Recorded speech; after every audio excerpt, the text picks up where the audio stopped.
सिंध में हिकिड़ो पैगाम खणी निकिता आहियूं।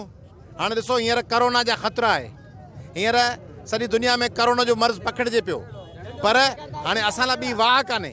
असांजे जज़ीरनि ते बि कब्ज़े करण लाइ हींअर टाइम चूंडियो अथनि। असां को शौक़ मां कोन निकिता आहियूं।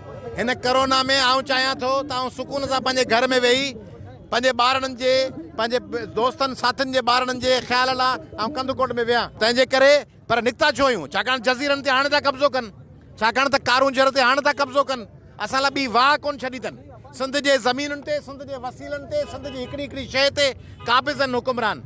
वफ़ाक़ी हुकूमत सम्झे थी त सिंध जो को धणी साईं कोन्हे। हुकुमराननि खे असां केसनि में फासाए छॾियो आहे। हुकुमराननि पैसे ख़ातिर असांखे जज़ीरा लिखी ॾेई छॾिया आहिनि सिंध वारनि। ॿिया सिंध जा माण्हू पुछंदा कोन।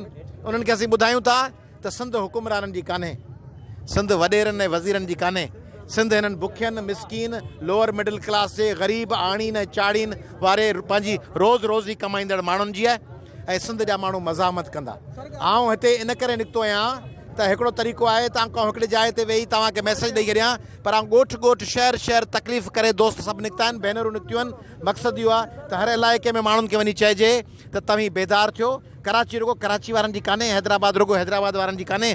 तव्हां सभिनी जो कराची में, हैदराबाद में, लाड़काणे में, मीरपुर ख़ास में हिसो आहे। तंगवाणी, कंदकोट, जेकबाबाद, ठुल, हिननि इलाइक़नि में न तालीम आहे, न रोज़गार आहे, न पाणी आहे, न का सनत लॻी आहे, न बेसिक हेल्थ यूनिट्स में के दवाऊं ऐं के वैक्सीन्स आहिनि। हीअ इलाइक़ा तबाह थियल आहिनि। जागीरदारनि, वॾेरनि ऐं सरदारनि उत्तर सिंध जे ज़िलनि खे तबाह ऐं बर्बादु करे छॾियो आहे। ॿारनि जा अगवा, फोर्स्ड कन्वर्जन, हिननि सॼनि इलाइक़नि में सिंध जे माण्हुनि सां जेको हशर कयो वियो आहे, उन्हनि खे बि बेदार करणु आहियूं त पंहिंजे हक़नि लाइ उथी खड़ा थियो। विज़िट कयो अवामी आवाज़ मीडिया ग्रुप जी वेबसाइट awamiawaz.pk।